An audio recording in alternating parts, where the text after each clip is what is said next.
चलिए अब हमारे बीच में भैया श्री डॉक्टर मोहन यादव जी, मध्य प्रदेश के मुख्यमंत्री जी यहाँ उपस्थित हो रहे हैं। एक बार तालियां बजा करके मुख्यमंत्री जी का स्वागत, वंदन, अभिनंदन करें। बहुत बहुत स्वागत, स्वागत है, स्वागत है। हमारे वृंदावन बिहारी लाल की। साथ ही हमारे भैया श्री अजय बिश्नोई जी, विधायक पाटन, और हमारे भैया श्री प्रणय प्रभात पांडे जी, विधायक बहरीवन क्षेत्र। तो हमारे आशीष दुबे जी, सांसद जी भी यहाँ। ऐसी कठिन परिस्थितियों में भी हमारे मुख्यमंत्री जी आए। आशीर्वाद दीजिए आप लोग, सब लोग इस तरफ आ जाइए। ऐसी कठिन परिस्थिति में भी जहां अपार तूफान और बारिश, फिर भी इनका हौसला देखिए बुलंद है। वही हम आपको कह रहे हैं कि हर परिस्थिति में प्रसन्न रहिए। हमारे भैया अजय बिश्नोई जी, आप भीग भी गए लेकिन अपने कार्य को छोड़ा नहीं। हर क्षण हर पल आप अपने कार्य करते। हाँ आप, हाँ अब सब लोग बैठ जाइए। हमारे अजय बिश्नोई जी, बड़े प्रेम से आप इस कार्यक्रम में सहभागी हैं। और भैया प्रणय प्रभात पांडे जी, हमारे मुख्यमंत्री जी के लिए सुंदर सा तोहफा।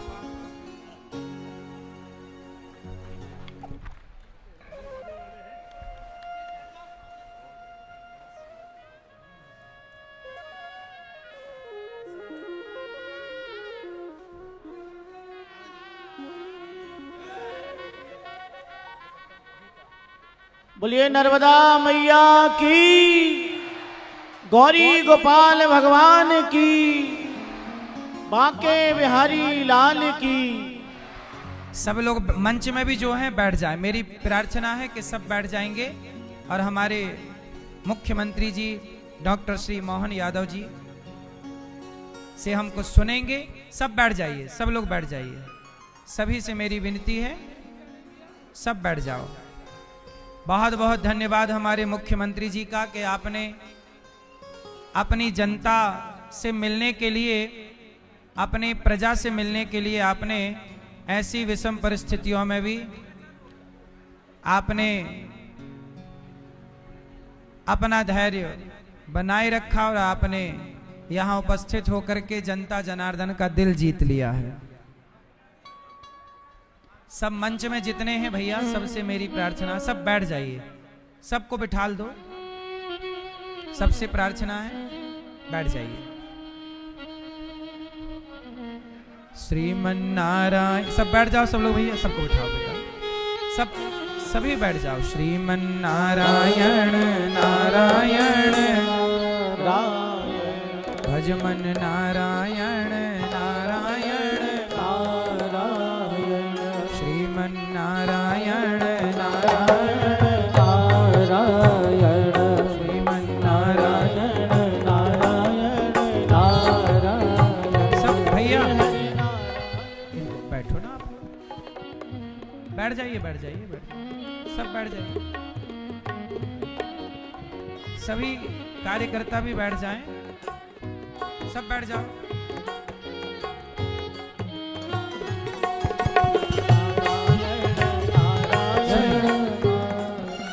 बोलिए भक्त वत्सल भगवान की। सब लोग बैठ जाइए, सब बैठ जाइए। हमारे मुख्यमंत्री जी आए, तालियां बजाकर स्वागत करें, एक बार सम्मान करें हमारे मुख्यमंत्री जी का। हमारे मुख्यमंत्री जी, इन्होंने इस प्रदेश के लिए बहुत अच्छे अच्छे कार्य किए हैं। मैंने सुना कि मध्य प्रदेश में गौ हत्या नहीं होती, बूचड़ खाने नहीं हैं। हमारे मुख्यमंत्री जी ऐसे धर्मात्मा मुख्यमंत्री हैं जिनके राज्य में गौ हत्या नहीं होती। मैं तो चाहूंगा कि मुख्यमंत्री जी गाय को राज्य माता का दर्जा भी लगे हाथ दे ही दें। हमारे श्री कृष्ण भी यदुवंशी हैं और हमारे मुख्यमंत्री जी भी यदुवंशी हैं। तो गाय का तो इनका बहुत वर्षों से नाता है ही। हमारे मुख्यमंत्री जी से मैं निवेदन करूंगा कि वृंदावन में गौरी गोपाल आश्रम, ये दास अनिरुद्ध हमारे मुख्यमंत्री जी, ये दास अनिरुद्ध का ही गांव है। ये इस भूमि पर हम पले बढ़े खेले खाए और इसी गांव में हमने गैया चराई और आज आपका भी इसी भूमि पर आगमन हुआ। इसके लिए हम आपका बहुत बहुत धन्यवाद देते हैं कि आपने इस भूमि में आने की स्वीकृति दी। वृंदावन में गौरी गोपाल आश्रम है मुख्यमंत्री जी, और वहां पर 290 वृद्ध माओं की सेवा होती है। जो बेटे अपनी माओ को घर से निकाल देते हैं, ऐसी वृद्ध माएं गौरी गोपाल आश्रम में रहती हैं।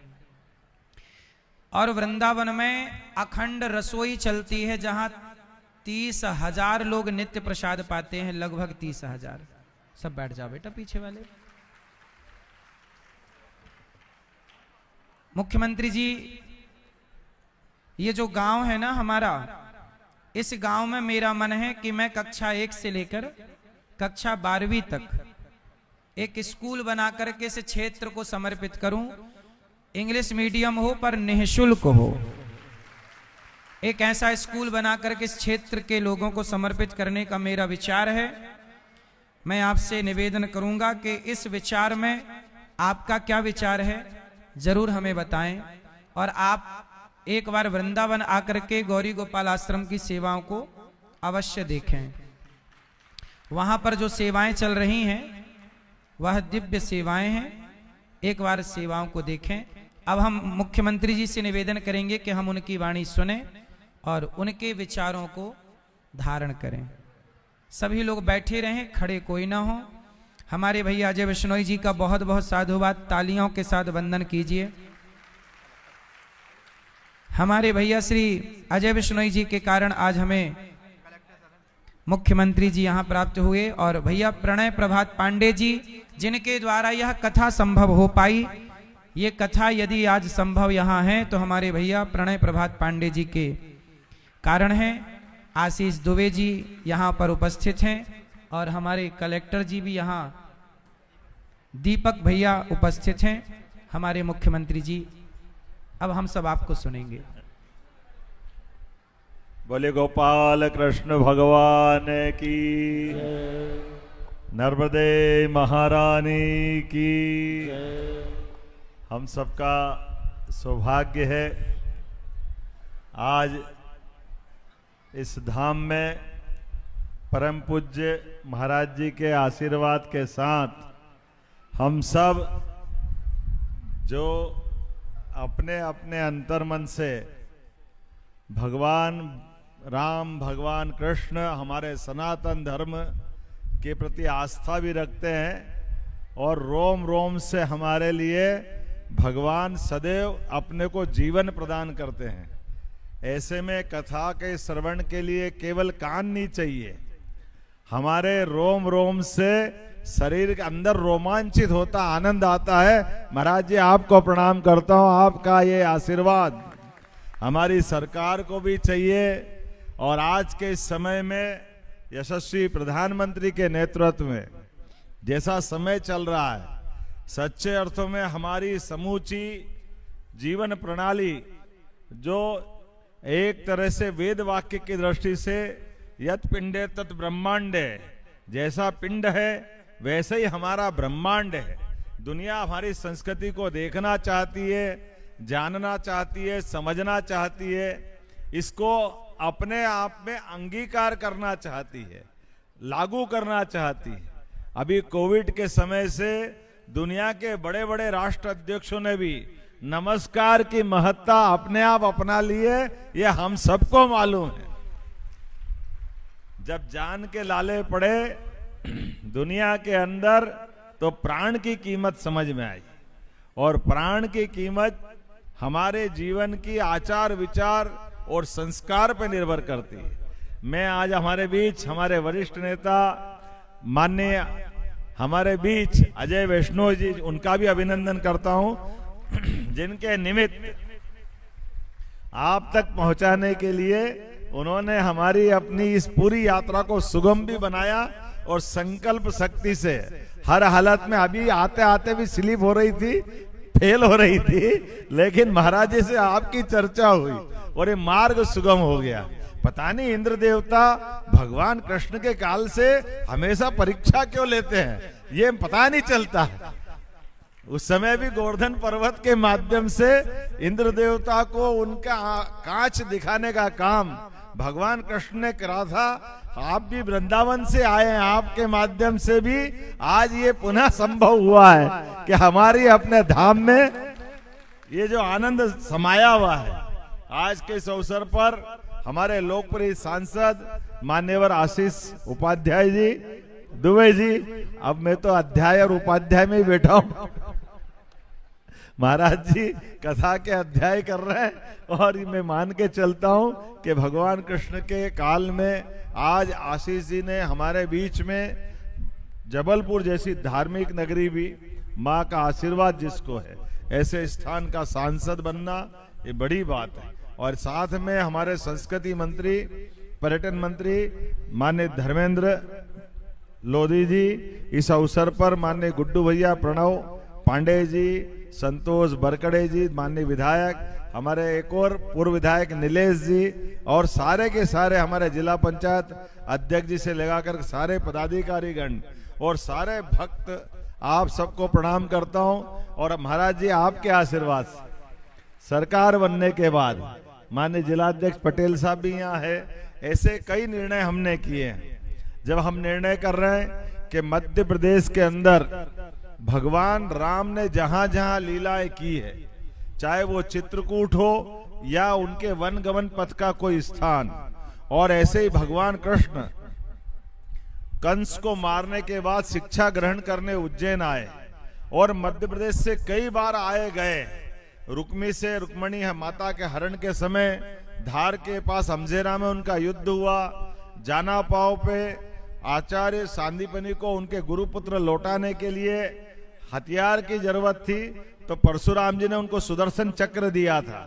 तो जाना पाव वो पवित्र स्थान है जहां 7 नदियों का उद्गम है, चंबल, गंभीर, अजनार, अलग अलग प्रकार की 7 नदियां हैं। ऐसे नारायण नामक धाम जहां 5000 साल पुराना, मुझे मालूम है आपने अगर मुझे यदुवंशी कहा है तो मैं भी आपकी 5000 साल पुरानी मित्रता की याद दिलाना चाहूंगा।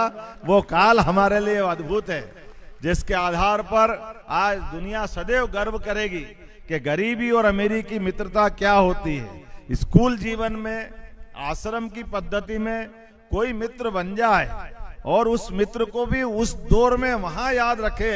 भगवान कृष्ण जब वो कौरव पांडव का महासमर निपट गया, उसके बाद भी वो द्वारकाधीश बन करके द्वारका में विराजे, लेकिन अपने मित्र को जो उनने शिक्षा दी महाराज, वाकई वो अद्भुत है कि गरीब से गरीब आदमी भी जीवन में हमारे लिए एक बार जो संपर्क में आ जाए उसको कैसे संबंध निभाना चाहिए।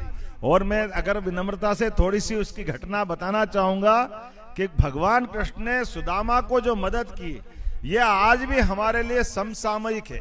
आज भी उसकी महत्ता है कि गरीब, आपका गरीब हो या अमीर, मित्रता अगर मित्र से मदद मांगने आए तो मित्र की मदद कभी उसको सामने हाथ फैला के मत करना, पीठ पीछे कर देना और पता नहीं चलना चाहिए। ये मित्रता का सच्चा सिद्धांत अगर किसी ने दिया है। मित्र अगर हमारे सामने अगर मदद में हाथ बढ़ाए तो उसकी निगाह झुक जाएगी, तो मित्रता बदनाम हो जाएगी।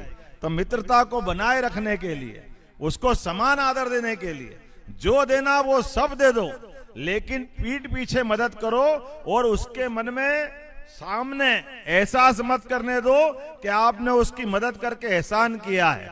ऐसे कई संस्कार भगवान कृष्ण ने पूरे जीवन दिए।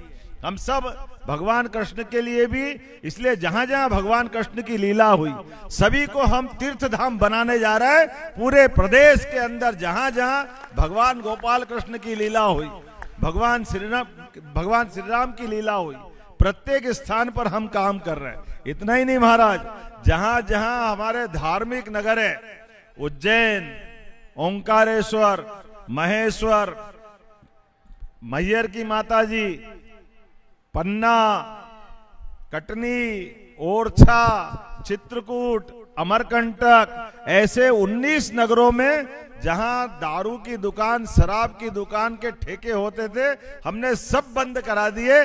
धार्मिक नगरों में शराब बंदी होना चाहिए।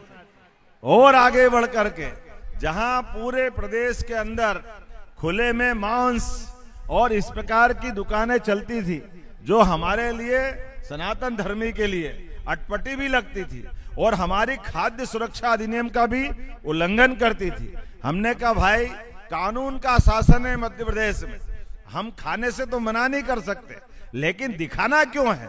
जिनको खाना छिपा के खाए हम देखने नहीं देंगे। इसलिए सरकार की व्यवस्था के आधार पर खुले में सभी मांस की दुकान नहीं चलने देंगे, ये निर्देश हमने जारी कर दिए। और आगे बढ़ते हुए, ऐसे तो समय की कमी है, लेकिन आज तो आपके इस धाम में आने का आनंद है। आपने गाय की बात छेड़ दी। अरे हमारे इस देश के अंदर तो सदियों से दूध दही की नदियां बहती थी, हर काल में, हर युग में। हमारे यहाँ तो ये आनंद अलग प्रकार का था, लेकिन समय के साथ गौ माताओं में अब अपनी खेती के अंदर सिंचित एरिया बढ़ गया, कुछ और कारण से गौशालाओं के अंदर तकलीफ आने लगी। हमने कहा कि कोई बात नहीं, गौशालाओं को बड़ी बड़ी गौशाला बनाने के लिए सरकार का आश्रय देते हुए प्रत्येक गौशाला में 20 रुपए के बजाय 40 रुपए की धनराशि गौशालाओं को देते हुए सभी गौशालाओं को मदद करने का निर्णय किया। पहले नगर निगम, नगर पालिका गाय माता के लिए जेल, जिसको खिड़क या पिंजरा पोल बोलते थे, हमने ये शब्द विलोपित करा दिया। इसकी कोई जरूरत नहीं। अरे जिसके घर गाय वो गोपाल, जिसके घर गाय का कुल वो घर घर गोकुल। तो वृंदावन गोकुल की जयकारा होना चाहिए कि नहीं होना चाहिए? इसलिए हमने तो प्रयास किया है कि अपने पूरे प्रदेश के अंदर गौशालाएं बनाएंगे और घर घर गाय पालन के लिए भी प्रोत्साहन देंगे। इसलिए 25 से ज्यादा जो गाय पालेगा उसको 25% अनुदान देंगे। अरे हमने कहा कि उद्योग धंधे के लिए सब्सिडी देते हैं, बिजली देते, जमीन देते, अलग प्रकार से लोन के ब्याज में अनुदान देते, तो गौशाला ने क्या, गोपालों ने क्या बिगाड़ा? उनको क्यों नहीं मिलना चाहिए? इसलिए अगर गाय का दूध होगा, दही होगा, बाकी उत्पाद होंगे, तो दुनिया में आनंद ही छाएगा। हम सब जानते हैं, अगर कोई कारण से किसी को अन्न नहीं मिले, दूध पिला दो, परमात्मा की दया से क्षुधा अपने आप शांत हो जाती है, अमृत मिल जाता, जीवन मिल जाता। तो ऐसे में हमने कहा कि ऐसे गोपालों को, खासकर गौशालाओं के अलावा भी दूध उत्पादन में मध्य प्रदेश अभी तीसरे नंबर पे है। 9% दूध उत्पादन देश के अंदर कर रहा है। हमने कहा कि इसको 20% तक ले जाएंगे और दूध की राजधानी बनेगी मध्य प्रदेश। हमारे अपने देश के अंदर नंबर 1 का प्रदेश दूध उत्पादन में मध्य प्रदेश बनेगा। इसलिए सभी प्रकार के अनुदान देते हुए, और आप तो जानते हैं हमारा कृषि प्रधान मध्य प्रदेश है। किसानों की फसल आती है, फसल से फसल के बीच 2-3 महीने 4 महीने का अंतर रहता है। अब रोज व्यवस्था के लिए अगर धनराशि चाहिए तो दूध उत्पादन से तो आती है, रोज नकद करो, दूध निकालो सुबह, दूध निकालो शाम को, बेचो, अपने आप पैसा आता है। तो हमारे किसानों की भी आय बढ़े, दूध उत्पादन में भी देश में योगदान हमारा बढ़े, और ये सुशासन के आधार पर सनातन संस्कृति से जोड़ते हुए इस प्रकार के हमारे किसानों की समृद्धि की नई लाइन बनाने का काम आपके आशीर्वाद से हमने इस दिशा में भी चालू किया। मैं बताना चाहूंगा, प्रदेश भर में, और आप तो मां नर्मदा के किनारे इस स्थान पे आनंद के साथ आज हमको कथा श्रवण के माध्यम से 5000 साल पुराने उस दौर में ले जा रहे हैं। तो हमने कहा कि नर्मदा के पूरे परिक्रमा पथ पे सभी प्रकार के साधन सुविधा जुटा करके नर्मदा भक्तों को कोई कष्ट नहीं आने देंगे। ये प्रबंधन भी हमारी सरकार के माध्यम से होगा। जगह जगह आश्रय स्थल, जगह जगह अन्न क्षेत्र, जगह जगह स्नान की प्रॉपर व्यवस्था और आने जाने के मार्गों की सुव्यवस्था, माता नर्मदा जी के पार करने के नजदीक के पुल, मार्ग के संकेतक, सब प्रकार के साधन जुटा करके न केवल नर्मदा जी की बल्कि जैसे पंचक्रोशी उज्जैन में होती है, ओंकारेश्वर में होती है, ऐसे प्रत्येक देवस्थान के ऊपर सारे देवस्थानों के लिए पर्याप्त धन की व्यवस्था करते हुए सारे देवस्थान भी धूमधाम से अच्छे करने के लिए हम संकल्पबद्ध हैं। आने वाला सिंवत्सर 2028 भी फिर आने वाला है, इसलिए हमने स्थायी आमतौर पे सिंवत्सर में टेम्परेरी इंतजाम करना पड़ते थे। हमारा लाइट का, पानी का, सीवर लाइन का, बाकी व्यवस्थाओं में आंधी तूफान आ जाए तो टेंट तंबू उखड़ जाते थे। हमने कहा हरिद्वार की तर्ज पर स्थायी रूप से उज्जैन के अंदर धार्मिक नगरी का आध्यात्मिक स्वरूप बनाया जाएगा।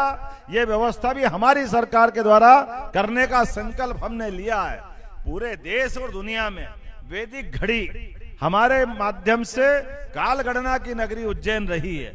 ऐसे अपनी सनातन धारा के जो जो ऐतिहासिक और महत्व के मान बिंदु है सबको पुनर्स्थापित करते हुए, इतना ही नहीं, पाठ्यक्रम के अंदर भी हमारे अपने देवी देवताओं के अच्छे पाठ जिनसे सीख मिलती है उनको भी यशस्वी प्रधानमंत्री के माध्यम से, शिक्षा नीति के माध्यम से पाठ्यक्रम का हिस्सा बना रहे हैं। अब बताओ महाराज, जब हम करते हैं हमारे विरोधी कहते हैं आप धर्म की बात क्यों कर रहे हो। मेरे तो समझ में नहीं आता, आप धर्म की नहीं करे तो अधर्म की करे क्या।